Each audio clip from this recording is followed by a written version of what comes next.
So therefore, it's important to know what the sources are in order for us, whenever we come across a certain issue, we need to discuss about a topic, we would know where to look.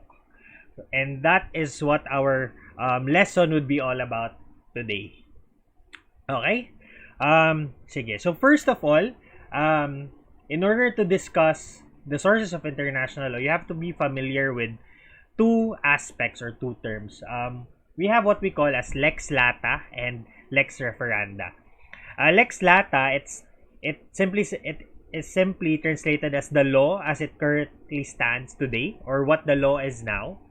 And lex referenda is the law as it may be, or it should be, or what the law is and should be in the future, no? So parang normative form siya of international law. Parang it would be the goal of what international law should be. When we discuss sources of PIL or public international law, we were actually just talking about lex lata or the laws as they are right now. 'Di ba? So, yun lang. Okay, so